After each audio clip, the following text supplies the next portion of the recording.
ناس لما تيجي تنام مثلا 8 ساعات ويقوم تعبان، وغيره ينام 6 ساعات ويقوم مرتاح. زين، مو كنا شيء غريب الشيء هذا؟ انت يعني ما فكرت ليش؟ هو ترى الموضوع موضوع جينات بس. خلينا نبلش وندش الفيديو ونقول بسم الله. السلام عليكم، معاكم عبد الله، وهذا الانستغرام مالي حق السيارات، واللي تحت حق فيديوهات الرياكشن. اتمنى انكم تتابعوني وتدعموني. والقناة هذه كانت مسكرة صار لها مدة، ويعني مثل كانوا معطيني باند عليها وتوهم بطلوا، فرجعت اسوي فيديوهات. على العموم خندش بالموضوع. ليش في ناس تنام 6 ساعات وتقوم صحصحة، وانت يا فقير يا مسكين يا حلو تنام لي 8 ساعات 9 ساعات وتقوم تعبان؟ انا اقول لك ليش. اول شيء، النوم لازم تعرفون شغله، ان النوم 4 مراحل مو مرحلة واحدة. اللي هي اول واحدة تكون الصحوة، اللي هي سهل تقوم، اي احد يناديك تقوم، تسمع اي صوت حوالينك مثلا بالغرفة اللي يمك او هذا تقوم تصحى. فهذه تكون فترة خفيفة. عندك المرحلة الثانية اثناء النوم، يدش فيها الجسم انه يرتب اموره. هني بهالمرحلة المخ نوعا ما يكون هادي، وهي هذه تكون هي اطول مرحلة الانسان يكون فيها اثناء النوم. انزين، والمرحلة الثالثة اللي هي مرحلة الأحلام، هذه ترى أخطر مرحلة.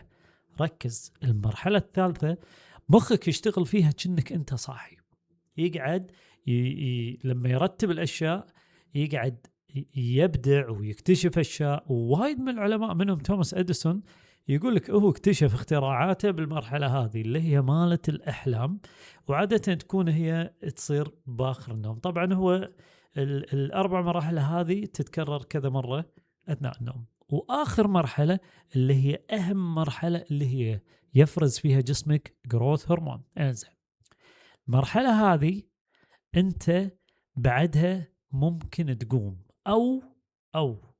أو تنطر للمرحلة اللي هي السايكل الثاني، اللي هو المرحلة الأولى اللي هي مات الصحوة، اللي إذا قمت فيها أساسا جسمك هو مستعد إنه يصحى.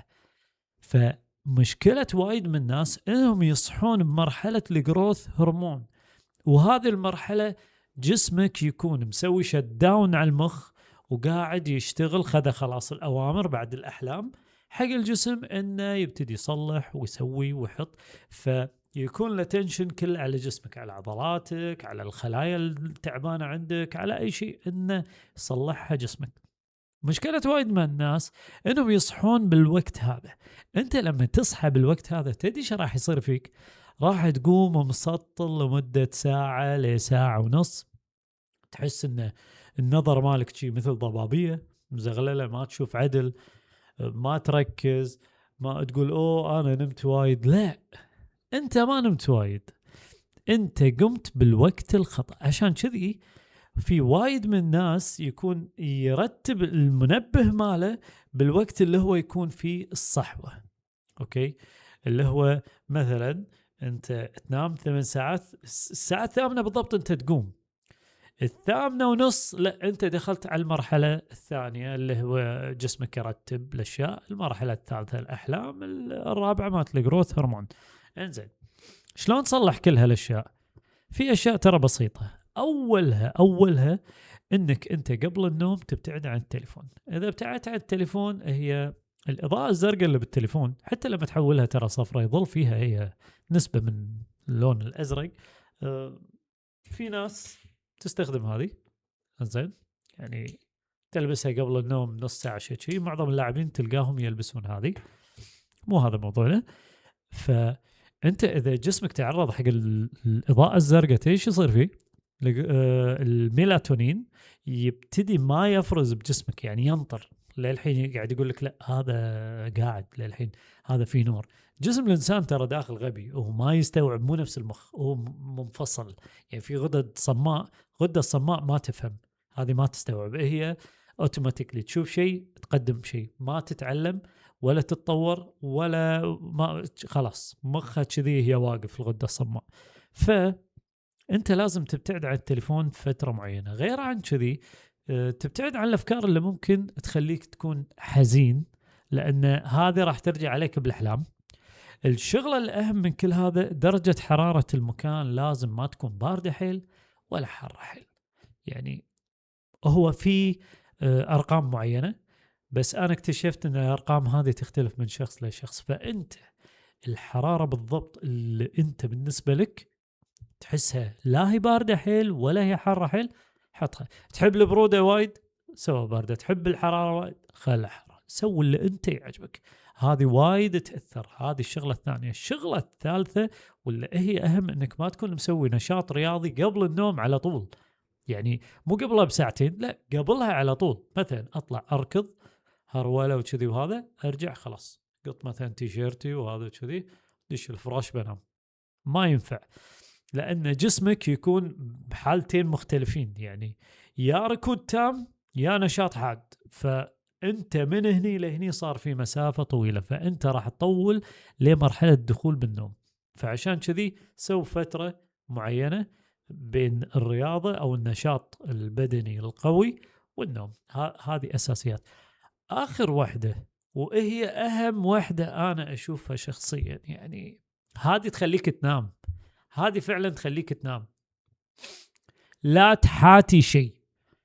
عندك امتحان باكر، طنش. أدري ممكن، حاول. عندك مشكلة يبونك باكر تروح تقدم برزنتيشن بما أدري، عندك انترفيو، عندك باكر مباراة قوية، ريح. تذكر شغلة واحدة، أن هذا مو آخر شيء بالدنيا. حتى إذا أخطأت فيه يا أخي عليك مخالفة بتروح تدفعها، خايف ما يشيلونها بالمدرسة، عليك امتحان، ما راح تنتهي الدنيا. وكل شيء بالدنيا له حل. دائما ذكر نفسك بهالشيء. فإذا أنت عندك مشكلة خايف من شيء باكر، حاول تكون ريلاكس كثر ما تقدر، وبناء عليه راح تتعدل نومتك. بس من الأساسيات احنا عرفنا أن النوم يدش ب4 مراحل. حاول انك ما تقوم باخر مرحله. وغير عن كذي في الساعات الذكيه الحين تستوعب الشيء هذا، فيصير فيها منبه تختار ان انا لازم اقوم بالوقت هذا، فهي تقومك مو بالوقت. لا الاحلام، طبعا الاحلام مشكله. اذا قمت وقت الاحلام تلقى قلبك ترفع نبضات قلبك، فممكن يعورك قلبك. لاحظ اي احد يقوم اثناء الاحلام قلبه شوي يعوره او يحس شيء بغمته. ليش؟ لأن صار مثلا ردة فعل سريعة، أن أنت لما تصحى تصير النبضات دايركت سريعة. مع أنه أوكي أنت تقول لي زين وأنا نايم خايف، هذا لا، يكون وأنت نايم النبضات ما تصعد، بس إذا صحيت أثناء الحلم تصعد حيل. عشان كذي وايد ناس يصحون وقت الأحلام مع أنه ممكن يكون الحلم ما يخرع، طايح من قنفة يعني أنت، ولا بتكرفس، ولا يعني ايش فيك. فلا تخاف. عشان كذي لا تنسون شباب تشتركون بالقناة. القناة توها رجعوها لي. مع السلامة.